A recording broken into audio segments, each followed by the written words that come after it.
Assalamualaikum warahmatullahi wabarakatuh. Perkenalkan, saya Anissa Aulia Belkisti dengan NIM 0577511182. Saya dari Fakultas Sains dan Teknologi dengan Prodi Agribisnis di Universitas Terbuka Bogor. Di sini saya izin menjawab tugas mata kuliah dasar-dasar penyuluhan pada sesi 3. Jadi, menurut saya ada beberapa konsep penting dalam penyuluhan pertanian. Di antara lain yaitu yang pertama ada konsep pendidikan. Penyuluhan pertanian adalah proses belajar bagi petani di luar sekolah. Nah, tujuannya apa sih? Tujuannya adalah supaya petani mendapatkan ilmu pengetahuan dan keterampilan baru untuk menyelesaikan masalah-masalah bertani. Yang kedua adalah konsep komunikasi. Penyuluhan di sini adalah proses komunikasi antara penyuluh dan petani. Jadi di sini bukan hanya penyuluh saja yang berbicara, tetapi petani juga bisa bertanya, berdiskusi, dan membicarakan masalah yang mereka hadapi. Dengan komunikasi yang baik ini, informasi pertanian jadi lebih mudah untuk dipahami. Yang ketiga ada konsep penyebaran dan penerapan inovasi. Pada konsep ini, penyuluhan membantu menyebarkan teknologi dan inovasi baru kepada petani. Contohnya adalah penggunaan bibit unggul, cara mengatasi hama, atau teknik pemasaran hasil panen. Biasanya petani itu akan mengenal dulu, lalu tertarik mencoba, sampai pada akhirnya akan menerapkan inovasi tersebut. Yang keempat adalah konsep perubahan perilaku. Tujuan utama dalam penyuluhan adalah untuk mengubah perilaku petani menjadi lebih baik. Contohnya seperti yang pertama, untuk menambah pengetahuan teknologi baru. Yang kedua, membuat petani lebih yakin untuk mencoba hal baru. Dan yang ketiga, meningkatkan keterampilan dalam bertani. Lanjut ke pertanyaan kedua, mengapa disebut sasaran penyuluhan? Disebut sasaran penyuluhan karena kegiatan penyuluhan ditujukan kepada kelompok tertentu, petani dan keluarganya, menjadi pihak pertama yang menerima manfaat langsung dari kegiatan penyuluhan tersebut. Dan sebelum melakukan penyuluhan tersebut, penyuluh biasanya mempelajari dulu kondisi dan kebutuhan apa saja yang dibutuhkan petani supaya program yang diberikan benar-benar sesuai dan bermanfaat. Agar penyuluhan ini berhasil, harus ada hubungan timbal balik antara penyuluh dan petani. Walaupun target utamanya petani tidak saja menerima informasi, tetapi mereka ikut berdiskusi dan pengambilan keputusan. Untuk menjawab soal ketiga ini, saya mengambil pengamatan kegiatan penyuluhan pertanian pada budidaya jamur tiram.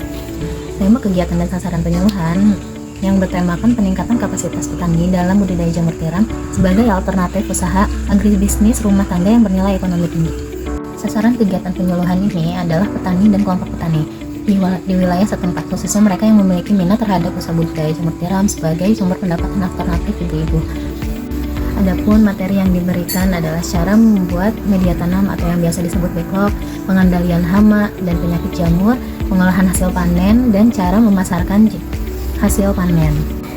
Untuk karakteristik sasaran penyuluhannya itu usia rata-rata 25-50 tahun.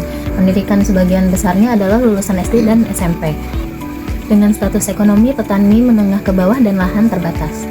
Dengan motivasi tinggi, tertarik karena modal awal yang relatif terjangkau dan siklus panen cepat. Dengan pola pikir yang sebagian masih konvensional namun terbuka terhadap inovasi jika ada bukti nyata. Untuk nama kelompok tani tersebut adalah Jamur Mandiri Sejahtera yang beralamatkan di Desa Sukamaju, Kecamatan Ciberem, Kabupaten Tasikmalaya, Jawa Barat. Untuk jumlah anggota aktif ada 25 orang. Tahun berdirinya adalah 2001.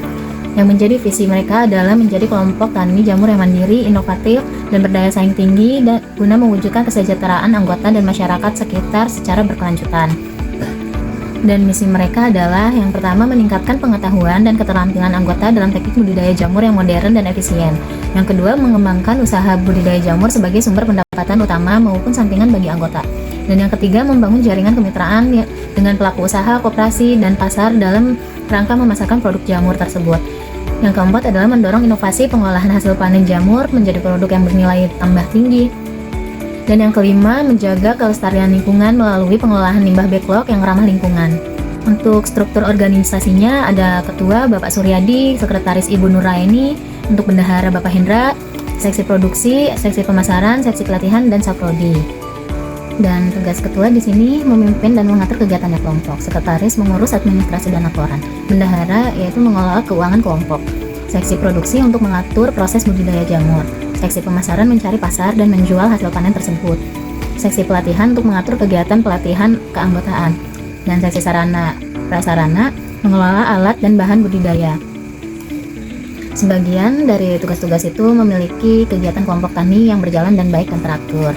Sekian pemaparan dari saya untuk tugas 1 terkait sasaran dan organisasi penyuluhan pertanian. Kurang lebihnya mohon maaf. Terima kasih. Assalamualaikum warahmatullahi wabarakatuh.